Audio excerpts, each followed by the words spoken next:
Hello welcome students. आज हम सीखेंगे standard 12th HSC Maharashtra board English का एक पोएम सीखेंगे। सेक्शन 2.1 जो कि पोइट्री है poem, and the name of the poem is song of the open road. This is really a very beautiful poem written by Walt Whitman. Students, Walt Whitman का नाम सुन करके I hope आप में से बहुत सारे लोग इनको जानते भी हैं, क्योंकि जब आप 10th स्टैंडर्ड में थे, महाराष्ट्र बोर्ड 10th स्टैंडर्ड में जब आप थे, तब 2.1 एक पोएम था एनिमल, और उस पोएम के भी जो राइटर थे, जो पोएट थे, वो वॉल्ट विटमैन ही थे। So today we are going to learn song of the open road. Let's start the poem.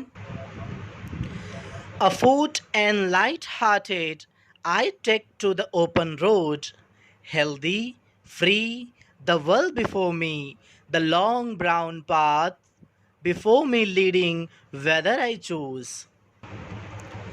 From this stanza,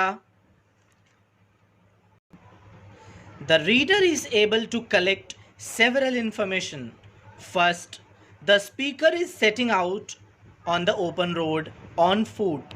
जो स्पीकर हैं, जो वॉल्ट विटमैन हैं, जो स्पीकर हैं, वो पैदल रोड पे निकल चुके हैं, रास्ते पे निकल चुके हैं। ये एक इंट्रोडक्शन है पोएम का।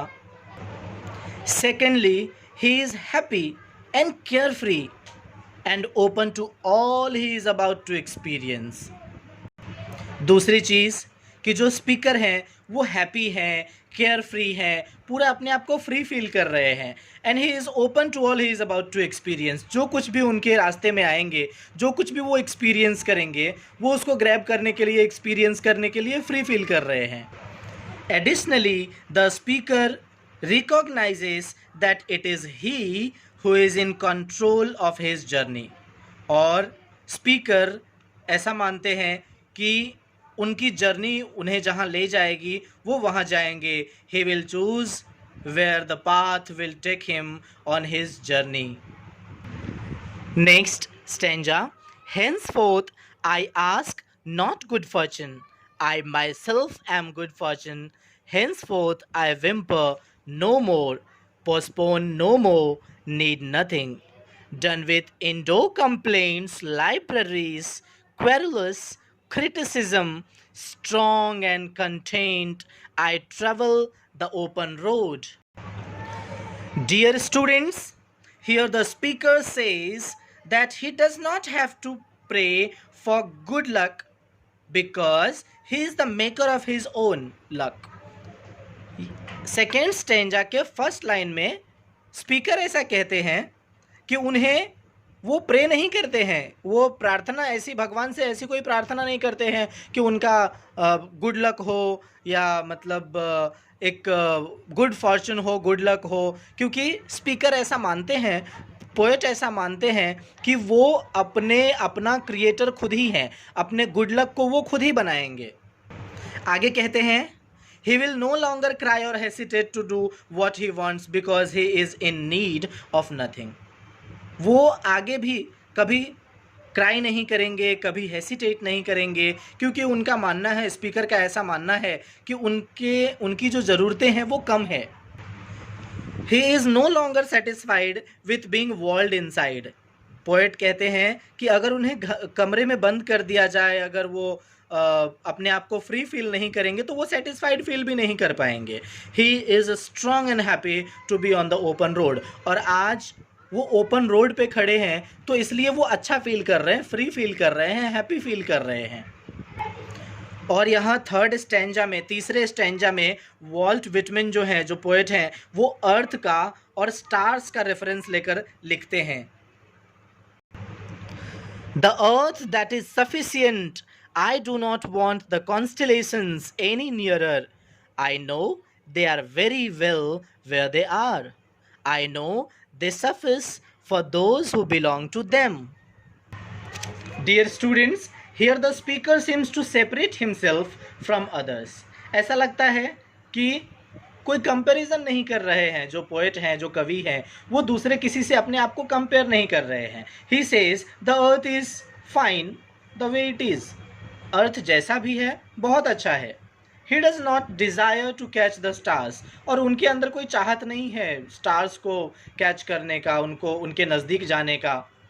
He knows they are fine where they are, उन्हें पता है, पोएट ऐसा कहते हैं, कवि ऐसा कहते हैं, जो जहाँ है वो वहीं ठीक है, अर्थ अपनी जगह ठीक है, स्टार्स अपनी जगह ठीक है। And he knows they are good enough for those who belong to them, और ये उनके लिए बहुत अच्छा है। और ये जो फोर्थ स्टैंजा है, जो फाइनल स्टैंजा है, बहुत ही इंटरेस्टिंग है। Still here I carry my old delicious burdens. See here, delicious burdens. I carry them, men and women, I carry them with me wherever I go. I swear it. I swear it is impossible for me to get rid of them. I am filled with them and I will fill them in return. This fourth and final stanza is physically separated from the rest of the poem by Whitman's use of brackets. यहाँ उन्होंने bracket use किया है और ये बाकी के stanza से different है, थोड़ा अलग है। हियर द स्पीकर एडमिट्स, यहाँ जो पोएट हैं, जो कवि हैं, वो ऐसा मानते हैं कि वो अपने प्रॉब्लम से अलग नहीं है, उनके साथ भी उनका प्रॉब्लम है। It means he is not with his means he is not with his own problems, but instead of fretting, he releases, he enjoys them. Poet के साथ, कवि के साथ भी उनका प्रॉब्लम है, लेकिन कवि फ्री फील करते हैं, वो इन चीज़ों को, प्रॉब्लम्स को भी एन्जॉय करते हैं। His use of the word delicious, यहाँ ये जो डिलीशियस वर्ड यूज़ हुआ है, ये ऐसे ही नहीं हुआ है, इसको मीनिंगफुली यूज़ किया गया है। Here Whitman conveys that the sense of the release the speaker feels for his burden, वो अपने बर्डन्स में भी, अपने बर्डन्स को भी, अपने प्रॉब्लम्स को भी वो एन्जॉय कर रहे हैं, ये दिखाने की कोशिश की गई है। In the final 2 lines here the speaker declares that he cannot rid himself of them, कोई भी अपनी रिस्पॉन्सिबिलिटी से, अपने प्रॉब्लम्स से तो पीछा नहीं छुड़ा सकता है। The speaker is स्टेटिंग here that his burdens do not define him, लेकिन हाँ, उनके बर्डन्स, उनके प्रॉब्लम उनको डिफाइन नहीं करेंगे। इट मीन्स जब प्रॉब्लम भी होगा, जब तकलीफ भी होगी, उनके चेहरे पे दिखेगा नहीं, वो भाव नहीं दिखेगा। Rather he accepts them and carries them with him wherever he goes, हालांकि जहाँ भी जाएंगे उनके जो प्रॉब्लम्स हैं, उनके जो रिस्पॉन्सिबिलिटीज़ हैं, उनके जो डिफ़िकल्टीज़ हैं, ये सब उनके साथ में जाएगा। Thank you.